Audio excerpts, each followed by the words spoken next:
Welcome to the Oxford NC Exchange, a podcast dedicated to providing Oxford-related media for Oxford, North Carolina. Today, Adam and Alan interview Ron Riley, manager of Oxford Music and host of the show Stuck in Rotation on Nextdoor Radio. Good afternoon, everyone. Welcome again to the Oxford NC Exchange, the podcast that is dedicated to media that is dedicated to Oxford, North Carolina. This afternoon, we are pleased to interview Ron Riley, Oxford's local music expert, especially with all things vinyl, all music over the last 50 years especially. Ron, we're so glad that you're here with us today. Thanks for having me on. I'm glad to be here. This is fun. Howdy, Ron. Howdy. So, who are you and what brings you to Oxford? So my name's Ron Riley. I was born and raised for the most part in Oxford, except for a few years in middle school, and just moved back here about a little over 6 years ago, closer to 7 years ago. After we had our second child, we came back here. It was supposed to be a brief stint, and then we were going to move again, and we got stuck. No, I'm just kidding. We didn't get stuck. We ended up staying here, and now I'm glad I did. Did you get stuck in rotation? I got stuck in the rotation of Oxford. There it is. What's your absolute favorite thing to do in Oxford? There's a lot of things, believe it or not, and that's one of the reasons why I left, because there's nothing to do here. But now one of my favorite things to do is to hang out with my friends and do cool stuff like this, like Crokinole, like hanging out and being at the record shop, my radio show, the music festival, or if we're just out at the Hub or Tobacco Wood having a couple beers. It's just being a part of the community and hanging out with all my buds out here in Oxford. It sounds like you're saying that the social scene in Oxford now is different than when you grew up. 1,000%. Growing up here was very boring. There was absolutely nothing to do. The mayor at that time kind of kept it that way. And so I got out of Dodge as soon as I could. Even though I was back and forth, I didn't really try to stay here too long because it was dead. There was nothing going on in Oxford. What is the best thing that has happened to you in Oxford? I'm gonna have to go back with the whole. Well, all right. So there's a lot of things. Becoming part of the community and all the awesome people that I've met out here the last like 3 years. My radio show. Get people getting involved with that, because it started out as a podcast with like me and two friends, and then it just ended up being me, and I was interviewing bands, and then I became friends with Trey Snide of Nextdoor Radio, and he hired me on to be a DJ, and let me have a radio show once a month, and then that ended up turning into a live show once a month, once a week every Thursday, and then I ended up turning into a live show once a month, and then that turned into the music festival. What was the question again? Because I kind of got sidetracked. Like, what is your single individual best thing that's ever happened to you in Oxford? Just becoming a part of the community and everything that followed with that, and along with hooking up with Todd and helping him run the record shop and stuff like that. There's a lot of things. Nice. What is your earliest memory of music? What does that moment look like for you? Can you paint a picture?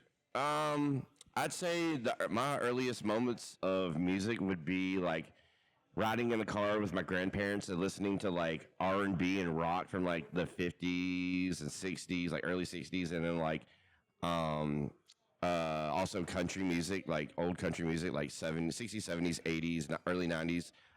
Being at my cousin's house, which is now in the area where Carly Farms is.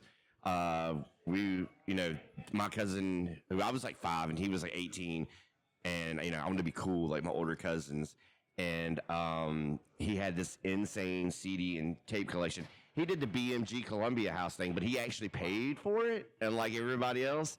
And, I got exposed to a lot of great music at a very young age because of that. And because, MTV and 120 Minutes on MTV, in the late 80s and early to mid-90s and stuff like that. But my cousin Tim at an early age had a huge influence on how I am today with music and stuff like that, which is wild because like by the time I got to high school, he was just like it wasn't his thing anymore. But I'm still riding that wave even today. That's funny because I had a similar experience. I had an older cousin that, introduced me to all sorts of different music. And I would always look forward to going and seeing this cousin because it was like, hey, can you play that ELO for us once again? In our house, we had the Beatles' Red Album, which is okay. That's like early Beatles. He had the later Beatles, more artistic Beatles. Yeah. And it was like, hey, we got to go over so that we can hear the later Beatles at this guy's house. And to this day, some of my favorite music in the whole world is what he introduced to me. Yes, And it same. was like, I came of age with him. Yeah. Same. Like, two of my favorite bands are the Pixies and the Replacements. And that, I was 5, 6 years old listening to that because he listened to that and he got, me hooked on, that type of bands. And those still to this day, two of my favorite bands. And one of, the Pixies, they're still going. Replacements, they broke up, they got back together for a benefit. But those bands have influenced a lot. Like Pixies, they influenced Nirvana. Yeah. Nirvana literally stole, and Kurt admitted this, stole the quiet, loud, quiet, But it's all, it's always that, it's that older sibling or it's that older cousin, that you hung out with, that you thought was so cool. Yeah. And they introduced you to like a whole new world that you never knew about. And you're just like, oh, wow. Like, I want to be a part of this, Would you say that that's something that music does for people is it somehow does something where we recognize either the world is a bigger place or there's more to us ourselves?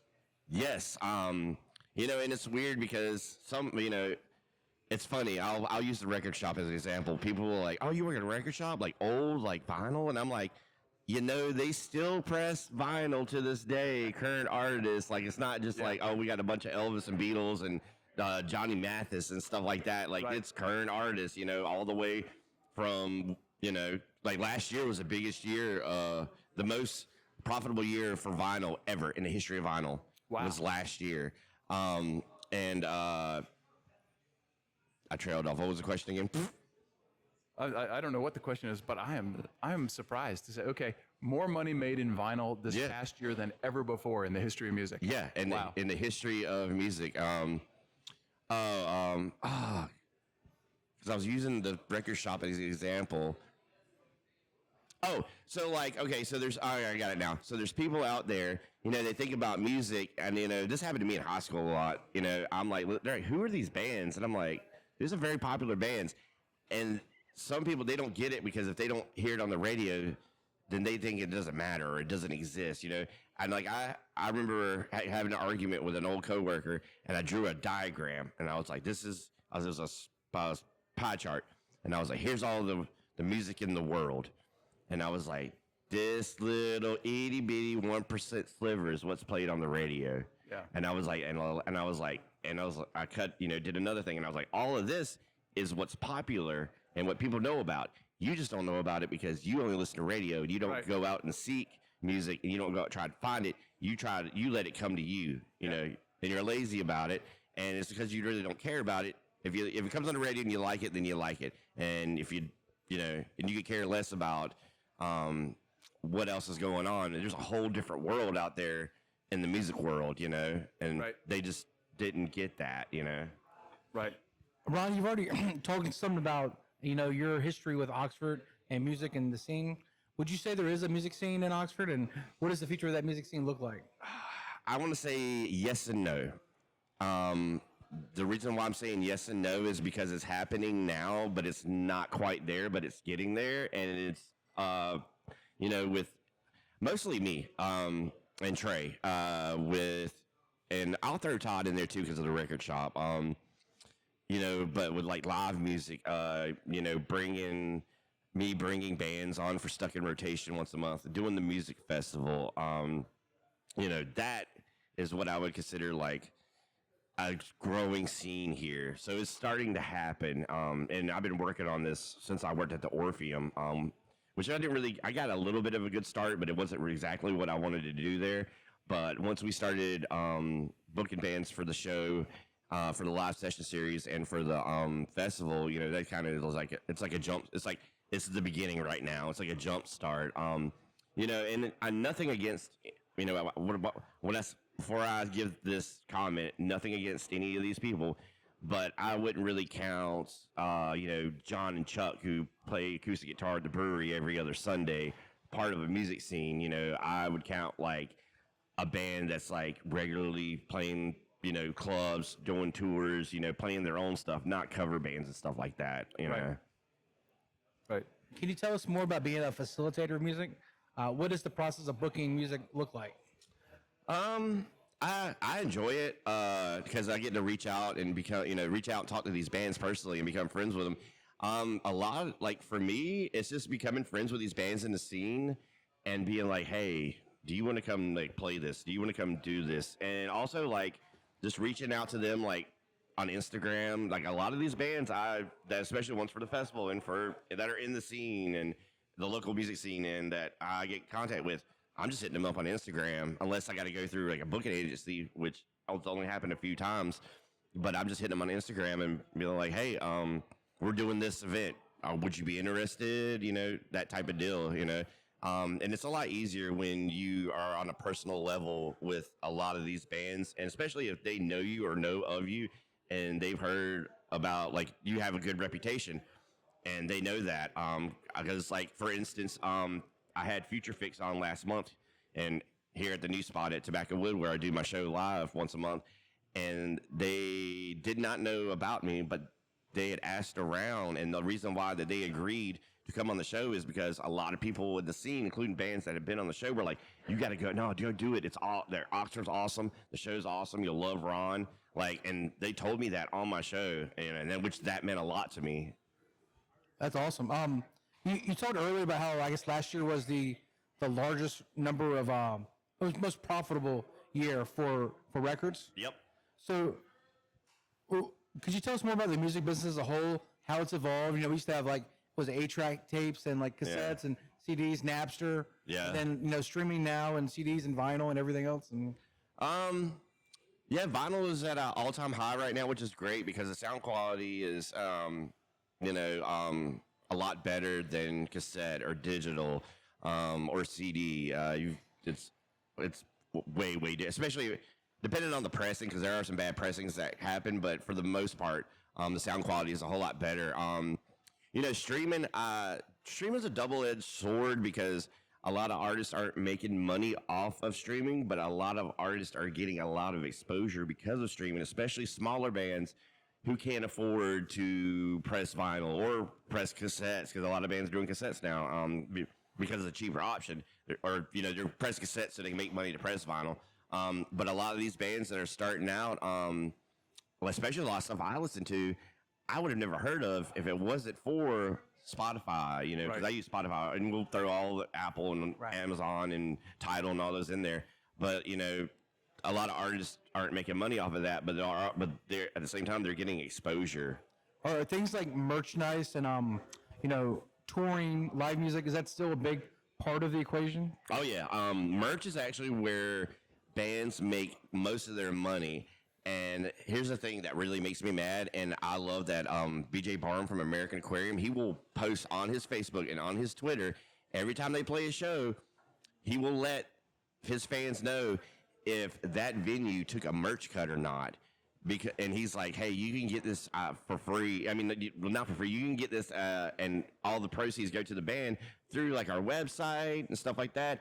If you don't want to buy merch here, or hey, come outside after the show and you can buy merch from us directly. But it's kind of messed up that some of these venues, they will take a percentage of your merch cut when that is your that livelihood, because you think bands like are making a lot of money off of the venue, the back end. They're really not. They're making a little bit of profit. Part of it goes to the club, and then part of it goes to the band. So let's say you go to a show and you pay $25 for a ticket. That band is probably seeing maybe $9 to $11 off that $25 of that ticket. But the merch, they're selling $300 worth of merch a night. that $300, if the venue is not taking a cut, is going to the band, to help the band. And that spreads all over everything. Vehicles and maintenance, gear, gas, food, like livelihood, Right. and it basically like circles around, man. Like, I'll give you an example. Kerosene Heights, who were the headliners for Next Door Music Festival last year. I went to go see them this past Halloween, actually, and they had just did a split EP with this other band, Swiss Army Wife, which I'm seeing both of them in July at Pinhook. And we were talking at the show, and they were telling me how the money that they made off of that festival that we paid them paid to make their part of that EP. Oh wow. Yeah. It's so cool to be part of that process. Yeah. Right? And I was like, that's awesome. Like, when we were at this, we're hanging out at the show, because they were really good friends of mine. And I was like, dude, that's awesome. I was like, and they were like, yeah. So it's all full circle when it comes to Oxford. And I was like, well, I'm glad that you guys played, but it's awesome that the money you made off the festival helped you make an EP, a split EP. So I guess in the same way, like the internet and having websites allows people, and social media allows a lot of people to interact directly with the band or the music artist in general, right? Oh yeah, like especially like Twitter. We won't get on that, but Twitter, like Facebook, especially Instagram, Right. and even now like Blue Sky and stuff like that. Like, you can connect directly with some of your favorite artists and just talk to them. And I've become friends with some of these artists just by reaching out. That's like, actually, I'm going to go see this artist, Adeem the Artist, in June, I believe. I got to look at my calendar. They're actually playing free at Slim's from 3 to 5 today, and I want to go, but my bag's messed up. But I reached out to Adeem on Twitter like a year or two ago and was like, hey, I'm a fan. Would you mind doing a bumper for my my new radio show? And they were like, sure. And they sent me a bumper, and I'd use it on my radio show. What about Patreon? Do many Yes, a lot, and that's another way to directly connect, with the band, and also get a lot of bands will offer stuff that other people usually won't get. Like, let's say your favorite band, you're a subscriber to the Patreon. That artist or that band does like a cool cover or a song. They do a song, and it's only available on Patreon, so you get that exclusively. And everybody else Right. doesn't. What is Stuck in Rotation, and how did it start, and what have you learned from it? So, Stuck in Rotation. So we'll start from the beginning, 'cause I'll say right now it's a radio show. So a couple years ago, it started out. Me and my buddy Matt was like, I want to start a podcast. He's like, we should, he was like, we should do a podcast, me, him, and my buddy Justin. And I'm like, okay, cool, let's do it. And it was kind of inspired off of the Beatles documentary, Get Back. Yeah. And which is great. It's a great documentary. And so the first 2 episodes, we kind of cover that. And then we did like a 3rd episode. And then it was kind of like, Matt kind of was just like, I don't want to do it anymore. And I'm like, that's cool. And so it was me and Justin for like 2 or 3 episodes. And then Justin, who's a very, very busy man, and he's also a musician and in a band, and, got 3 kids, and all this stuff going on. He was like, I think I'm going to take a step back. And I was like, he's like, but you should keep on doing this. And I'm like, okay. So it went from us 3 to me interviewing bands, and highlighting, showcasing bands. And then I took a break for like a few months, and I was like, I'm gonna put this on hiatus. I kind of need to. I want to restructure it, kind of. And I've been posting it to the local Oxford page. Hey, check this out. And I'd become friends with Trey, and we were joking around. And I was like, what's it take to get like an hour-long episode once a week where I play? I do an intro and I do an outro, but it focuses on music that I like, that's non-mainstream, that people might not know about but might enjoy if they heard it. And he was like, yeah, let's do that. And so that's how I got the show. The name came from my wife, actually, or it was kind of us, but it was both of us. We were trying to think of a name for the show when it was me and my buddies. and we could not come up with something. And I'm talking about this to her, and I was like, it was like, we just cannot come up with a name. And I was like, I feel like the whole process, I was like, we're just stuck in rotation. And she was like, that's it. That's the name of the show, Stuck in Rotation. I'm like, oh my God. I was like, so I texted my buddies. I'm like, what do you guys think about Stuck in Rotation? Kind of like you're stuck in rotation with life, or you're stuck in rotation with music, or what you're listening to. You get, that favorite album, you've listened to it 10 times and you don't even think about it because you're stuck in the rotation of it, and they were like, that's perfect. Let's roll with that. And that's where Stuck in Rotation, that's the origins and where it comes from. And now it's just, it's a ever growing thing with, having the live session series. And, we were in the basement of the hub where the old records Oxford Music was, and I couldn't advertise it, and it was like private invite, and which was cool and a cool way to start out. And I was kind of bummed when we had to leave that space, but my buddy Scotty Sandwich said, he was like, you're leaving the basement and you're going out into the streets now. And I was like, that's a perfect way to put it. And now it's open to the public, and last Thursday I had Blab School, who are playing the festival this year, and everybody loved it. And that's one thing I love them, but I'm worried about people are going to be like, well, that band was horrible. And that type of music is not really played around in Granville County, like live or anything like that.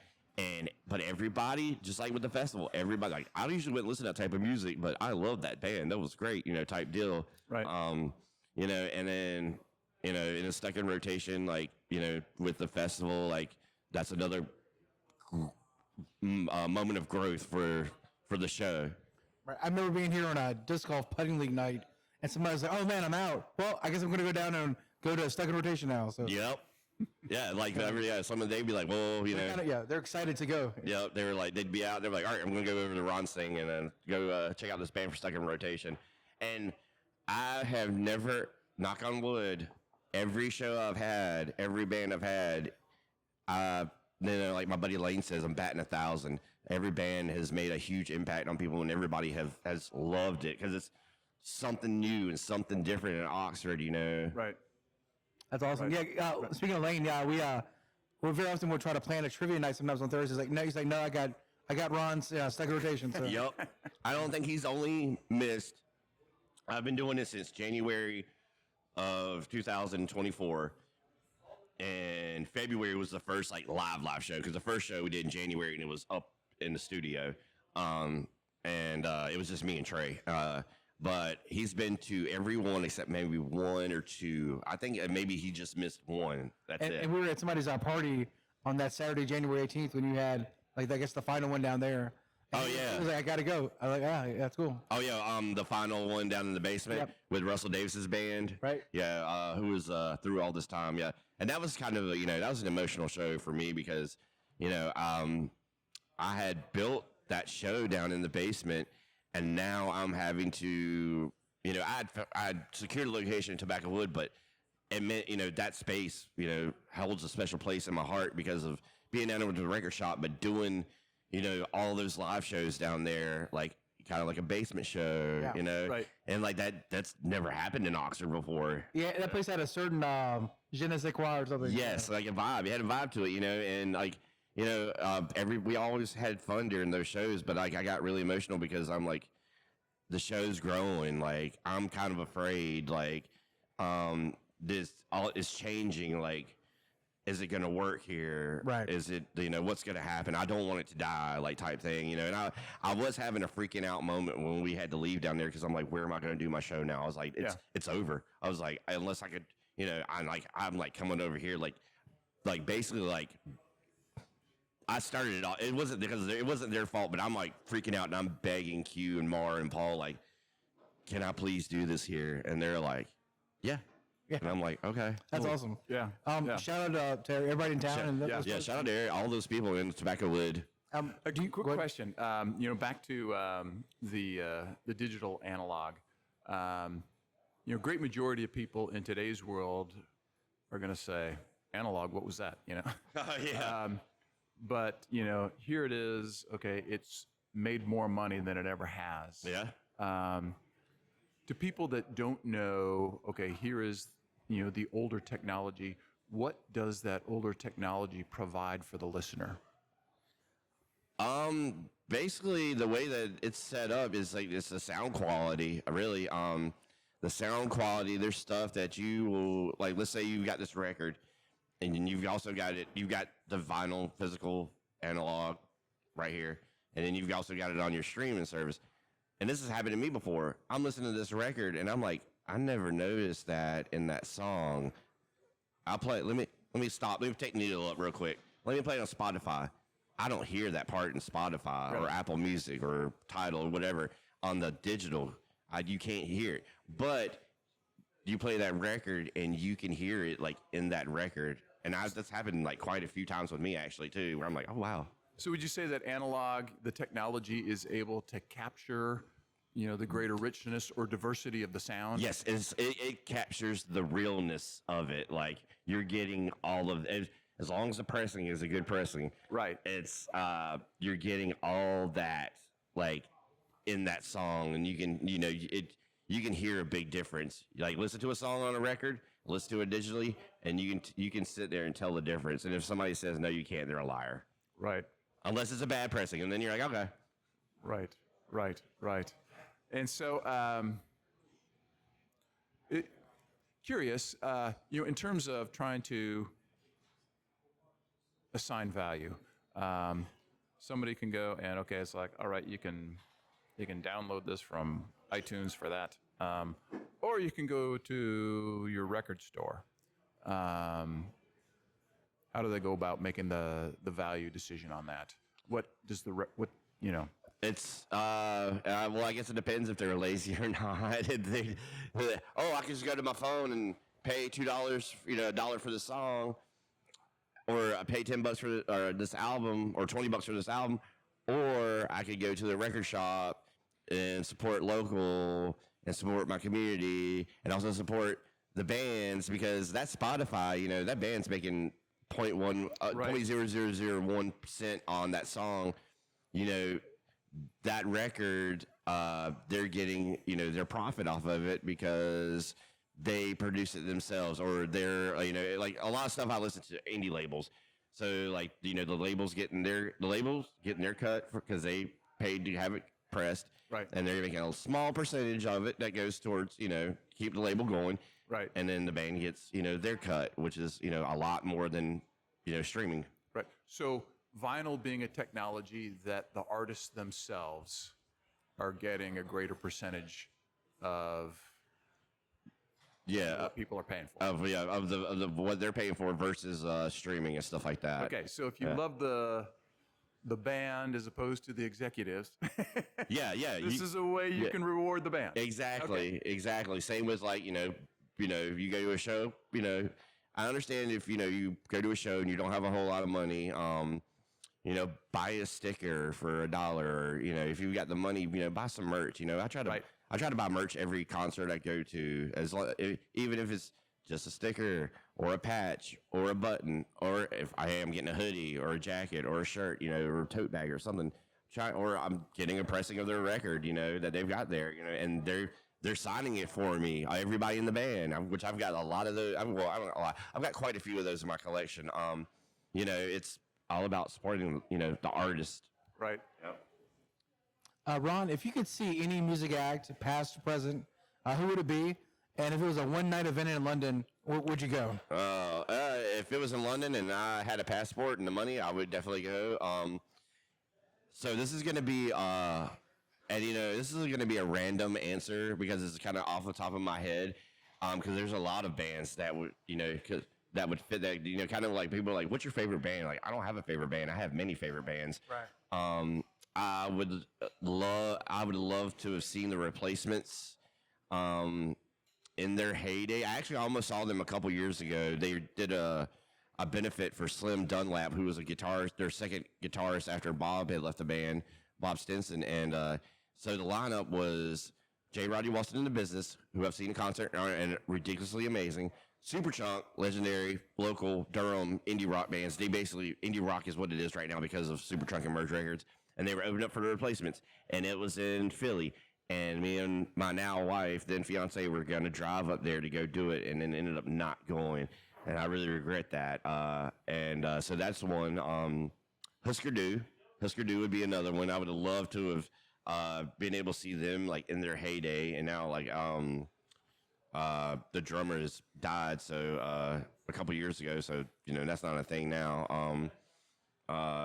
And Greg Norton is a legendary chef now, and then Bob Mould, he's big, he's touring and stuff like that. I'm trying to think of any other bands I would like.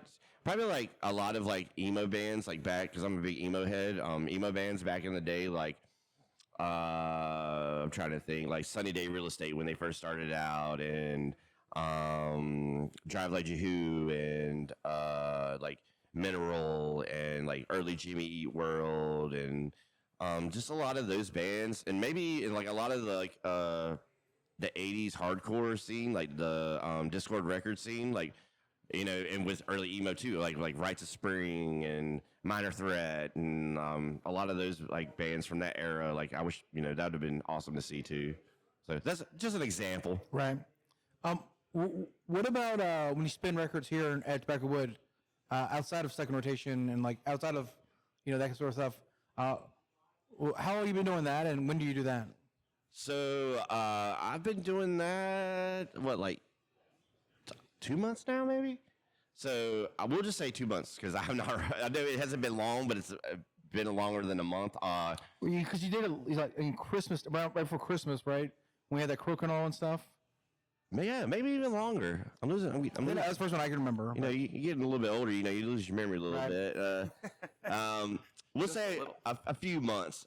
With brunch and everything. Yeah, and so Q was like, hey, like, it started out. I can't even remember how it started out. I think he asked me about like coming over here doing it for crokinole, and then it evolved into, hey, do you want to? I'm gonna start doing brunch at Tobacco Wood. Do you want to like spin and sell? And I'm like, yeah, I can do that. And he was like, well, how often do you want to do it? And I was like, how often do you want me to do it? So we like every Saturday, unless like I've got something to do. Like I won't be here the 12th of April because of our grand reopening for Oxford Music. But so I do it here in Oxford every Saturday from 11 to 3.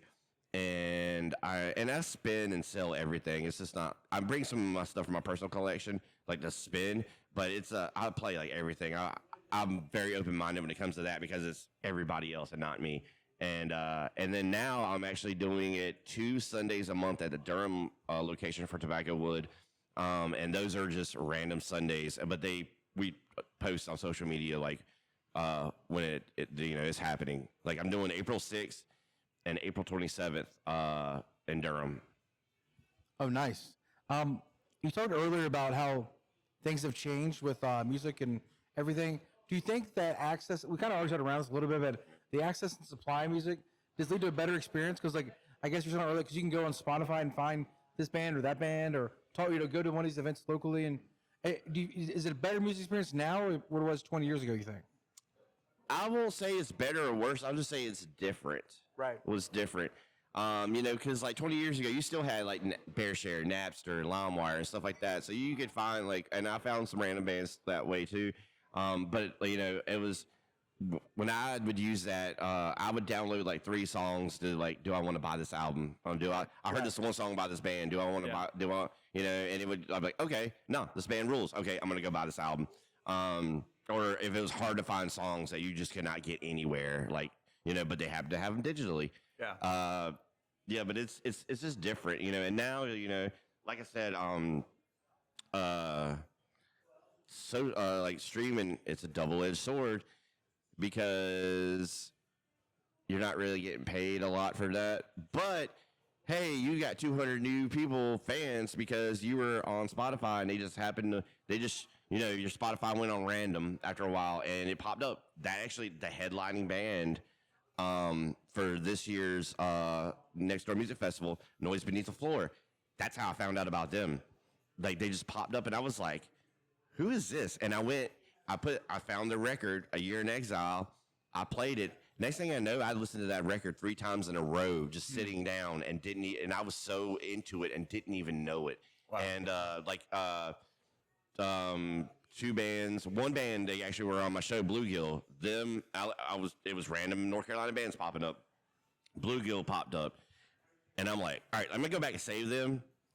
And then I'll listen to them later. And then the next song was this band called Pet Bug out of Charlotte. And I'm like, oh man, I was like, well, let me save them. I was like, I'm going to go back and listen to Bluegill, listen to one of their like albums. I was like, this is amazing. Let me go to Pet Bug, which they were supposed to play my show last year, and it didn't end up working out. But they're still a great band.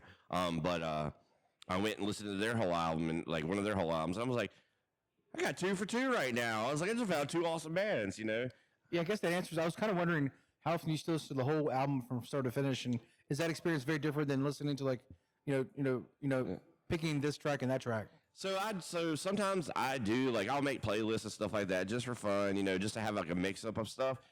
But I'm the type of person is like most of the times if I'm listening to something, I'm listening to the whole record, and I will not. And I'm not. If I hear like a record, if I don't like every song on that record, I don't like that album. You know, I've got to like that whole album. I'm not like, yeah, I like those 2 songs, but the rest of the album sucks. Like I'm not that type of person. It's either you're all in or you're all out. Yeah. You referenced it a few times. When is the Next Door Music Festival, and what was the event like last year? And what are your preparations for this year? The event last year was hot. Yes. It was like the hottest day of the year, literally. It was like 115 degrees, but it was totally worth it. And you know, that was the only complaint other than that. And we didn't know there was ants out there, so we're going to spray this year. Yeah, we found out. They were like, yeah, we're getting eaten by ants. And I was like, where? And they're like, all right here. And I was like, great. And the one tree. Yeah, and the magnolia tree. I'll start out to like how it got started. I came into work at Next Door Music Festival, and Trey's like, to Oxford Music, and Trey's like, hey, we're doing a music festival this year because of all these bands like you're bringing on, like, and he's like, it's gonna be free, it's gonna go to charity, proceeds go to charity. We don't make any money off of it. Actually, money was put into it, but it's all sponsor based. It's 11 a.m. It's gonna be this year, August 16th, 11 a.m. to 5 p.m. Food trucks, craft vendors, beer vendors, and a wine tent. You know, they were like, "This is what we want to do," and I'm like, "Cool." I was like, "I'll do it as long as I'm the only person curating this. Y'all do the sponsorships and the vendors and all that stuff. Let me take care of the bands and let me pick the bands that I want." And they were like, you know, he's like, "Okay, you got it," and we actually pulled that off in 3.5 months. And I've still, to this day, even we're planning now, I've got people still complimenting us on it and asking, are we doing it this year? And I'm like, yeah, it's a yearly thing now. As long as we can keep on doing it, it's a yearly thing. Some lessons that we learned was that we're getting a big old tent, like a circus-sized tent. Because last year it was super hot and I looked like a lobster for like 2 weeks after the fact. Like I was red. We're getting like misting stations, and now we've got a bigger space too out there since they took that fence down. Even though we're gonna have to share it with the farmers market for a small bit during that day, we've got access to a bigger area, so we can have more vendors like that we did last year. Maybe an extra food truck, you know.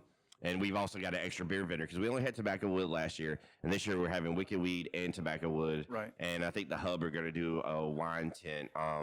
But yeah, we had 600 people show up last year, and a good majority of those people were not from Oxford. They were from Hillsborough. They were from Raleigh, Durham, Chapel Hill, Carrboro. They were from Charlotte. They were, yeah, definitely. You know, there was a good portion of people that just came for the festival because of the bands that were playing. Right. Yeah. And, you know, I thought that was amazing.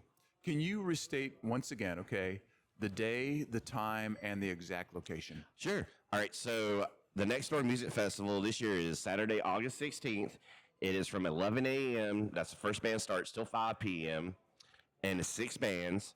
And like I said, beer vendors, craft vendors of all types of different stuff, food trucks. It's free to attend. And then afterwards... Can you say the location? Oh, it's going to be at the grass portion of the Armory in downtown Oxford, right near Tobacco Wood Brewing Company, right beside the library, on, is that Lewis Street?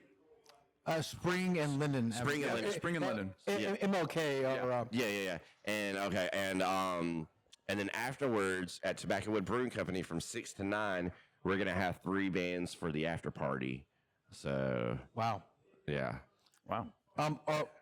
So and when is the when do you do Stuck in Rotation exactly? Stuck in Rotation is every Thursday night from 8 to 9 p.m.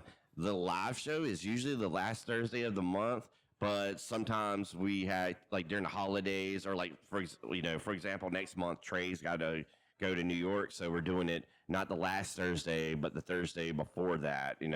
Which next month is also this is band Entrevues who played last year, and they're coming back this year to play the festival.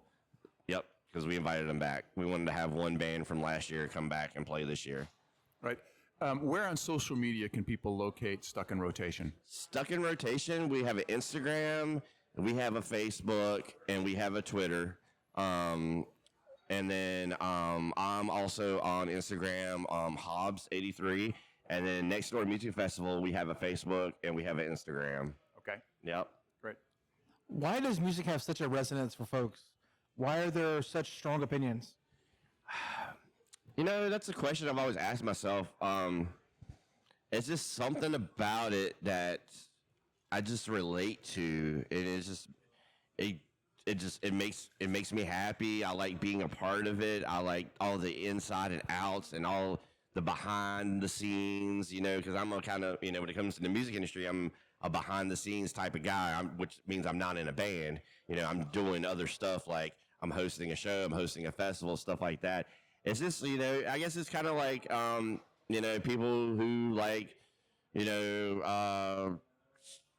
like NASCAR or sports car, people who like sports, people who like to go like hiking, it's like a hobby of theirs. Like it's something about it that resonates with them and it brings them joy and they love the aspects of every part of it. And I guess it kind of like it fulfills them, in all different types of ways. Where do you see Stuck in Rotation and the Next Door Music Festival in the next 3 to 5 years?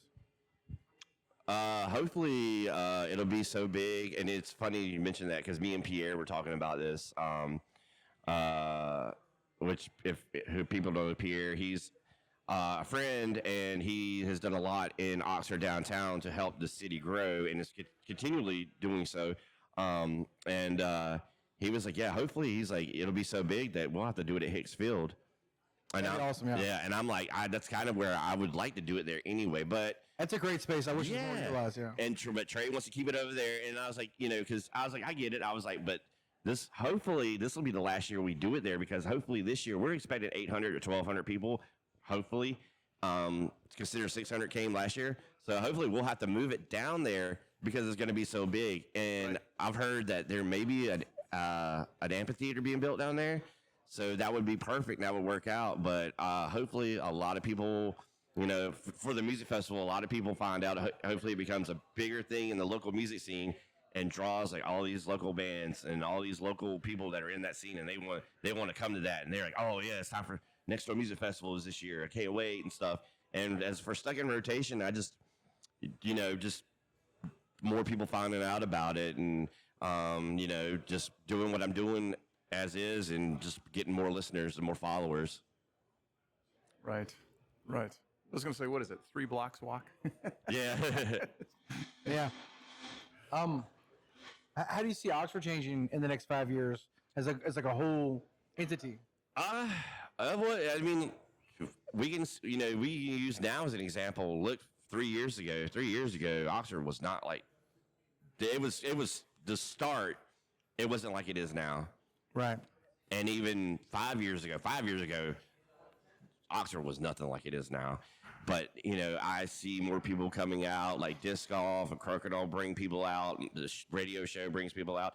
Oxford Music, Tobacco Wood, Strong Arm, the Hub, and a lot of other places too, like Uptown and the Distillery and the Ice Cream Parlor. And, they all, they're bringing people out from out of town, and that's great. And that's why, it's just more growth, more awesome growth, more growth in the community among us all friends and stuff like that, because there's you know, I've got a group of friends that I've grown up with and stuff, but coming out here, it's like a huge community and everybody hangs out and everybody, you know, for the most part, everybody's friends with everybody. There's no like, there's like small little like cliques, but they're like, okay, but then they hang out with everybody, you know, they're like, oh, we got, like, we're hanging out right now. And it's just like, us five. And they're like, but then later tonight, we're going and hang out with everybody type deal, you know, and just everybody just having fun and getting along with each other.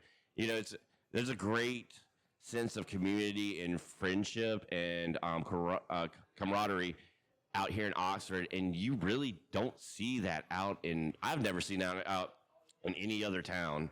Yeah. Like I have here in Oxford. It's like in a good way, it blows my mind. Yeah. It seems that the sort of spaces that Oxford has now are spaces that invite us beyond our affinities. You know, it's like, oh, here's my people and here's the thing that we do, and there's those people and the thing that they do.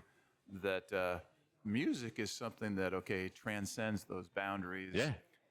Food and drink are something that transcends those boundaries, that we have opportunities to expand the network of relationships and friendships Yep, I agree. because of what's on offer now. Yeah, and you know, it's like everybody downtown is like, it's kind of like a big old family for the most part. You know, 99% of everything downtown is locally owned, DIY. Everybody helps each other out. Everybody supports each other for the most part. You know, we're going to each other's special events like Angel Wings or Oxford Music or Tobacco Wood. Right. Or, you know, we're doing Crokinole. We're doing music trivia. We're doing podcasts. You know, or I'm going to go get some, I got to go to Ace Hardware, you know, to go get something, or I'm going to go get my wife over at McKinley Company. I'm going to get her, you know, some clothes for her birthday, or, you know, just stuff like that, you know. And I think it's awesome to see that, because you don't really, you know, places, which I love Durham, but places like Raleigh and Durham, you know, you don't really see that. It's just so big and overgrown now. There's no sense of community. You know, people aren't working together, helping each other out like that. Like, I love that Oxford is growing, but also keeping it local at the same time. It's kind of like the perfect formula, you know, and it's great that everybody is kind of like, hey, let me help you with that. Let me help you with that. Yeah. It's a unique size town in this Yeah. way. Well, cool. Is there anything else, Alan, you want to ask or talk about or bring up? Anything that you want to talk about, Ron, that we haven't covered yet? Not that I can really think of. I mean, all the questions I thought you guys had for me were great. I did have one thing that I wanted you to mention is we haven't really talked about the store, but you mentioned the grand opening. Why don't you just go ahead and mention the day? So Oh, okay, yeah. So Oxford Music, 125 Main Street in Oxford. We're having our grand reopening in our new space. We've been there a month, a little over a month. It's going to be April the 12th, and the ribbon cutting is going to be at 9 a.m., and we'll be open from 9 to 7:30. We've got some stuff planned out. Todd's hasn't really touched on that. I know there's going to be like, I'm going to be like playing music in there. We're going to have I think we're going to have food from Strong Arm, and possibly the push cart is going to be because we have a back entrance too. So we back there in like the Little John parking lot. Hopefully the push cart will be back there also. And it's just going to, and it's 12% off used items. Anything that's, you know, that's not new will have 12% off. And you have those cool vinyl that have the labels for, you know, where things are that have the letters on them. Yeah. So we've got like we've got our stuff is sectioned off. We've got rock and pop, we've got hip hop and R&B. We've got a local section. CDs. We've got CDs, cassettes. We've got a jazz, Latin, world music, Christmas music section. You got stickers, right? Stickers. We've got incense. We've also got like some like random DVDs and box sets, you know, that are like $3 to, you know, box sets are $5, movies are $3. We've got merch, like shirts, local and bigger bands. We've got like some like Beatles and Doors action figures, like from the ones from the early 2000s, like Todd McFarlane, type deal. And we've got also, there's like when you go in, there's like a little chill area you can hang out with when you first go in the shop. And then there's also like a snack area and stuff too. You know, if you're not feeling like what we got for, you know, there that day, if you're like, I just want a bag of chips, you can grab a bag of Doritos, you know. April 12th, ribbon cutting at 9 a.m. 9 a.m. 125 Main Street. Yep, that's correct. All right, great. Anything else you want to add, Ron? Thanks for having me on. This has been awesome and a lot of fun. I enjoy doing stuff like this. And, you know, come out, you know, follow me on social media, on Instagram, on Facebook. You know, come out to the Stuck in Rotation live events, come out to Next Door Music Festival, come out to Oxford. If you're listening and you're not, you know, you don't really come out here, meet some friends, make some friends, have a great time, play some crokinole, play some disc golf, like, you know, just enjoy the vibe in Oxford, in downtown Oxford, because it's a really great vibe, really, and a lot of great people too. Anything from you, Adam? The only thing I'll say is, I remember when I first met Ron, we were bonding over TV on the radio. Yes. And it's been great to talk to him and also Todd and talk about like I've learned like other like shoegaze bands I like, and you know all kinds of just random things I wouldn't have known previously about music and different bands and artists. So thank you, Ron, for Yeah, being always, part of the anytime. downtown. Yeah. Yes. Just as a word of encouragement, like we were saying, music is a way that we're able to connect with people that we wouldn't necessarily connect with in any other way. And we have opportunity for those things here in Oxford, whether it is the music festival, whether it is local music, whether it is Stuck in Rotation, whether it is, you know, Oxford Music at 125 Main Street, all sorts of places and ways that you can connect with people that you don't yet know that could become your friends. Thanks again for tuning in to the Oxford NC Exchange. We'll see you next time.